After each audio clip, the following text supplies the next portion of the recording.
Welcome to the Deep Dive. Today we're taking a look at the history of Orthodox Christianity in America. Yeah, it's quite a journey. You shared a really fascinating excerpt from Orthodoxy in America, a journey of faith, martyrdom, and missionary work. And our goal today is to, really understand the key moments, the key individuals that shaped this whole journey. Right, from the very beginnings up to, well, more or less the present day. Exactly. We want to explore how this ancient faith established itself here in America, the challenges it faced, and the remarkable people who guided its path. It's definitely a compelling story, and one of the first things that really stands out, I think, is just how early Orthodox Christianity actually arrived in North America. Right. The source material mentions that, doesn't it? The roots go way back. They really do. I mean, the initial arrival with Russian explorers in the 18th century claiming Alaska, the Aleutian Islands, around 1741. That means Orthodoxy had a presence here even before the United States was, a nation. That's a key point. Yeah. Okay, so let's dig into that initial arrival then. The source details the first formal Orthodox mission to Alaska in 1794. They landed in Kodiak. Can you tell us a bit more about who was in that group? What did they find when they got there? Yeah, that first formal mission, 1794, was a pretty significant undertaking. It was made up of 8 monks, 2 novices, and also 10 Alaskan natives who'd actually been in Russia for a while. Oh, interesting. How did that happen? Well, thanks to the efforts of a merchant named Gregory Shelikov. But what's really fascinating is that when this formal group arrived, they found out that actually a good number of native people had already been introduced to Orthodoxy. Really? Before the official missionaries? Yes, and even baptized. It Wow. turns out Shelikov himself, the merchant, had already baptized maybe 200 Aleuts on Kodiak Island even before this mission arrived. Wow. So they weren't exactly starting from scratch. Not at all. There was already this sort of nascent Orthodox presence. It kind of makes you wonder about those early interactions, doesn't it? This almost grassroots adoption. It really does. Not just top down. Okay, let's fast forward a bit to today. We often hear terms like Russian Orthodox, Greek Orthodox here in America. The source makes a point that these labels are mostly about cultural heritage, right? Not that the communities are ethnically exclusive. Exactly. And that's crucial to understanding Orthodoxy in America today. It's not about ethnicity. It's about the tradition a parish follows, often linked to the immigrants who founded it. So how does this cultural blending actually, play out in churches across the U.S.? Oh, in so many ways. It's really quite vibrant. You might go to one parish, maybe founded by Greek immigrants, and hear the liturgy mostly in English, but with parts in Greek. Okay. Then you visit another, maybe with Slavic roots, and it's English and Church Slavonic.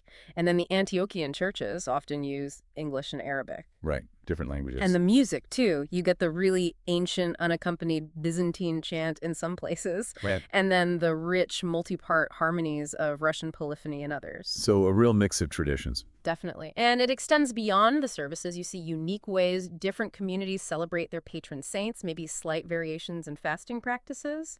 The source mentions the big 3 jurisdictions: the Greek Orthodox Archdiocese, GOA, the Orthodox Church in America, OCA, and the Antiochian Archdiocese, ANT. Mhm. And while individual parishes often keep strong ties to their cultural origins, they all exist together, collaborate within American communities. And increasingly in English, right? Yes, that's a huge development. The growing use of English across the board makes the faith way more accessible, regardless of someone's background. It raises interesting questions, though, about preserving heritage while also fostering unity and outreach. Yeah, it paints a picture of a faith that's both deeply rooted and definitely adapting to its American context. Now, the source also really highlights the stories of early martyrs, people who made extreme sacrifices. Let's start with Hieromonk Juvenaly. He's considered the first Orthodox martyr in America. That's right. His story, back in 1795, just a year after that first mission arrived, it's incredibly powerful. He left Kodiak to evangelize the Chugach people. And he had some success. Considerable success, actually, baptized over 700 people. But the following year, 1796, he went further inland towards Lake Iliamna. Okay. And that's where the tragedy happened. After baptizing more people among the local tribes there, he ran into resistance. He insisted they give up polygamy, which obviously clashed with Christian teaching. Ah, a direct conflict. Exactly. And he also took some of their children to be educated back in Kodiak. Apparently, some tribesmen regretted letting the children go, pursued Juvenaly, and, well, they killed him. Wow. That really underscores the dangers, the cultural clashes these missionaries faced. Absolutely, just stark risks. The source also mentions something quite remarkable reported after his death. What was that about? Yes, this is an extraordinary account that's been passed down through tradition. Witnesses apparently reported that after Juvenaly was killed, his body miraculously rose up and started following his killers, even speaking to them. Seriously. According to the tradition, yes. Understandably, they were terrified, attacked his body again, eventually dismembering it.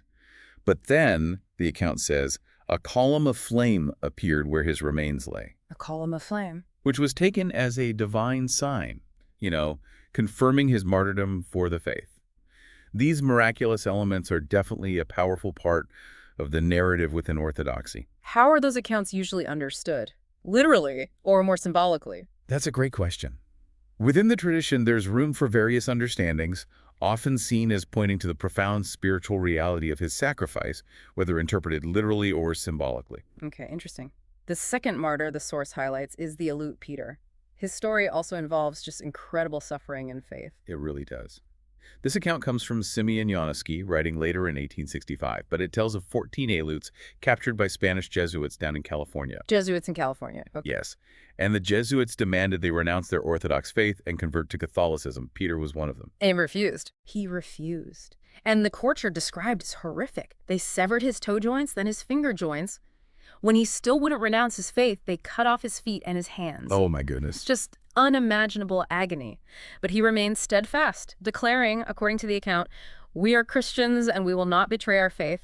He died from blood loss. Just incredible courage. A truly powerful testament, his devotion. Stories like Peter's, they really make you think about faith and persecution, don't they? Absolutely. Yeah. And how that commitment continues to inspire people today.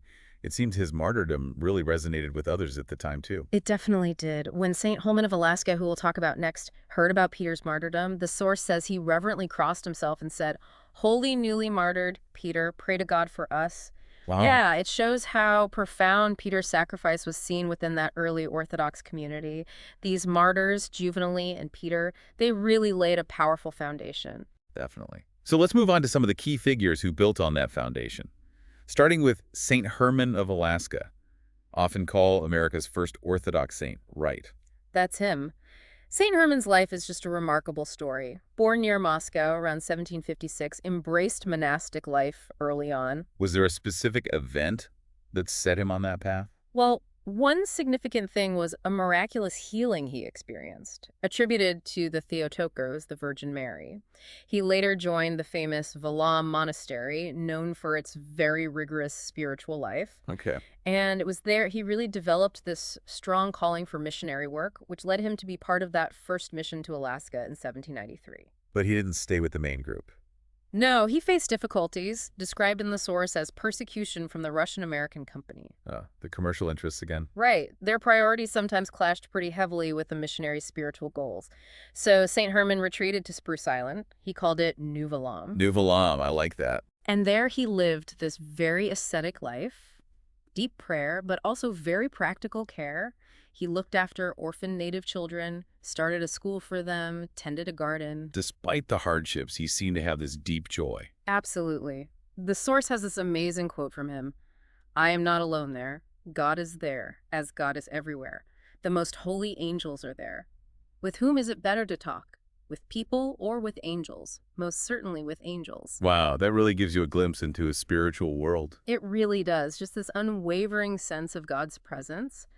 The native Alaskans revered him, saw him as a protector. There are stories of miracles, too. Like what? Like calming a tidal wave by placing an icon on the shore, or protecting people from a forest fire through his prayers. Incredible stories. And the source mentioned a prophecy he made. Yes, before he died in 1837, he apparently prophesied that he'd be forgotten for about 30 years, and then remembered. And did that happen? Remarkably, yes. Interest in him revived later, and he was officially glorified, canonized as a saint by the Orthodox Church in 1970, the first Orthodox saint canonized in America. A powerful legacy. Okay, next up is St. Innocent of Alaska, the apostle to the Americas. His impact seems incredibly wide-reaching, too. Immensely so. Born John Veniaminoff in Siberia, 1797, he volunteered for the Alaskan mission in 1823. Think about that commitment. Yeah, just heading off into the unknown. Right. And when he got to Unalaska, he didn't just build a church. He dove into the local culture, learned the native languages, and undertook this massive task of translating scripture into Aleut. Translating scripture, wow. And his preaching must have been something else. The source quotes a native saying, "When he preached, all the people listened without moving. Nobody felt hungry or thirsty as long as he was speaking." That's quite a testimony to his connection with them. Absolutely. And his influence just kept growing. After his wife passed away, he became a monk, taking the name Innocent.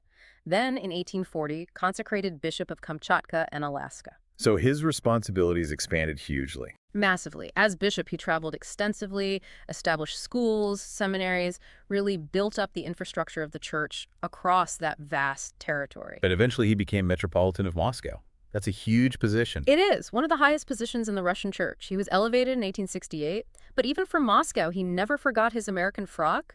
He founded the Russian Missionary Society specifically to keep supporting the work in Alaska. Amazing dedication. Truly. His canonization in 1977 with that title, Enlightener of the Aleuts and Apostle to the Americas, feels absolutely fitting. His life really shows that global connection of the early church. Okay, moving forward a bit in time, the source brings us to Saint Martyrdom of Libertyville, a key figure for the Serbian Orthodox community here. Yes, St. Martyrij's story is really about serving the diaspora. Born Ivan Uskokovic in Serbia, 1889, he was influenced by Russian Orthodoxy and was actually sent by the Russian Church to the U.S. in 1917. To minister specifically to Serbs. Exactly. There was a growing need among Serbian immigrants. He became an archimandrite, and then the famous St. Nikolai Velimirovich actually proposed him to be the first bishop for a new American-Canadian diocese for the Serbs. So he came back to America with a specific mission to organize that diocese. Precisely. He returned in 1923, fully dedicated to building that structure. He set up a temporary base in Chicago, but he knew they needed a proper spiritual center. And that led to Libertyville. Yes. In that same year, 1923, he bought land in Libertyville, Illinois. His vision was clear. A monastery and an orphanage, a real heart for the Serbian Orthodox community. But it wasn't easy, was it? Not at all. He faced huge economic challenges, especially during the Depression, plus internal community struggles. Yeah. The source has this incredibly poignant line. He builds the church while starving to death. Wow, that says it all. It really captures his immense personal sacrifice. But he persevered, established St. Sava Monastery, which is still a major center today. His relics are there, and people report miracles. His life is such an example of immigrant resilience, holding on to faith in a new land. Another incredible story of perseverance. Next, we have St. John Maximovitch, the wonder worker of San Francisco. His life sounds almost legendary. St. John Maximovitch was definitely unique. Born in Russia before the revolution in 1896, he fled the Bolsheviks, ended up in Belgrade in 1921. And became a monk there. Yes, took the name John in 1926, ordained under St. Nikolai Velimirovich, like St. Martyrej. He was known for being extremely ascetic, famously never slept in a bed, spent nights in prayer. A real inspiration, especially the seminarians. Wow, never slept in a bed. That's a tradition. He became a bishop in 1934 and ended up shepherding Russian exiles in Shanghai. Shanghai, during wartime. Exactly. Tumultuous times. And there are accounts of him miraculously protecting an orphanage during all the chaos of war and revolution. When the communists took over China, he led his flock out first to the Philippines, then eventually to America. An incredible journey just getting his people to safety. Absolutely. Then, in San Francisco, he faced a lot of opposition, but was determined to build the Holy Virgin Cathedral, the joy of all who sorrow cathedral. Yet he succeeded. He did. It stands today as a testament to his will. He had this reputation, sometimes called a holy fool, someone unconventional, but deeply spiritual and wise. He cared profoundly for his flock, even with his strict personal asceticism. Interesting. And he also looked back to older Western saints. Yes, he helped revive veneration for some Western saints from before the Great Schism, showing this appreciation for the undivided church's history. How did his life end? He died in 1966 while traveling with a very famous miracle-working icon, the Kursk root icon. His incorruptible relics are now in the cathedral he built in San Francisco, and people still seek his prayers and report healings. Amazing. Finally, the source talks about Elder Ephraim of Arizona, a much more contemporary figure, but hugely influential in monasticism here. Yes, Elder Ephraim brings us closer to our own time. Born Ioannis Moridis in Greece, 1928. He was a disciple of the famous St. Joseph the Hesychast on Mount Athos. Mount Athos, the ancient monastic center. Exactly. After his elder passed away, Elder Ephraim actually helped revitalize several monasteries there on Athos. But then, in 1979, he felt a call to bring that Athonite tradition to North America. Why America? He saw a spiritual thirst here, a desire for that deep, ascetic, prayer-focused tradition. And he founded monasteries here. 19 of them, all across North America. Started in 1989 in Pennsylvania, but the most famous is probably St. Anthony's Monastery in the Arizona desert, founded in 1995. St. Anthony's is huge now, isn't it? It's become a major spiritual center, drawing thousands of pilgrims. Elder Ephraim guided so many people through confession and the Jesus Prayer until he passed away in 2019. So his legacy is really these living communities. Absolutely. His monasteries are vital centers of Orthodox spirituality in America today, showing that monasticism is still very much alive and relevant. It's fascinating how the church kept evolving, especially after the U.S. bought Alaska in 1867. The focus shifted then, didn't it? It really did. That was a major turning point. Alaska wasn't Russian territory anymore, so the church's mission naturally expanded beyond the native Alaskans to include the waves of immigrants coming from Orthodox countries. Like Serbs, Greeks, Arabs. Exactly. And Bishop Nicholas Zirov, starting around 1891, was key in ministering to these diverse groups, including some Uniate converts returning to Orthodoxy. Then, under St. Tikhon, who was bishop here before becoming Patriarch of Moscow, the church structure got reorganized. Moving the center to New York. Right, moving the administrative center east. And this period also saw the first Orthodox bishop actually ordained in America, St. Raphael of Brooklyn, specifically for the Arab Orthodox communities. While someone else covered Alaska. Yes, Bishop Innocent Postensky continued overseeing that huge Alaskan mission field. It really shows the church adapting to new realities, new demographics. It's so clear from all these stories. The history of Orthodoxy in America is just completely interwoven with the sacrifices and the faith of these incredible individuals. Absolutely. The source really drives that home. It says the foundation was built on the challenges faced and overcome by these martyrs, missionaries, and saints. And their legacy is alive today. You see it in the vibrant, diverse Orthodox communities across the country. The source specifically names Hieromonk Juvenaly, the Aleut Peter, St. Herman, St. Innocent, St. Martyrouge, St. John Maximovitch, and Elder Ephraim as just pivotal figures. And the belief in the power of their relics continues. Yes, that's a deeply held belief that their holy relics are a source of grace, sanctification, healing, and hope. The final line in the source really sums it up.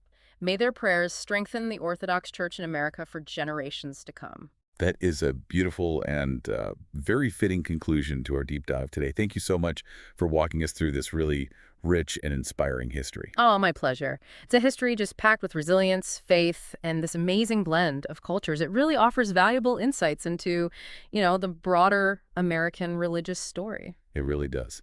And it leaves us with a final thought for you, our listener. Thinking about these diverse origins, the incredible sacrifices made, how might this unique history keep shaping the future of Orthodox Christianity here in the U.S.? In this constantly changing American society? And maybe, what lessons can we take away from their unwavering faith, their courage when facing such immense adversity? Thank you for joining us for this deep dive.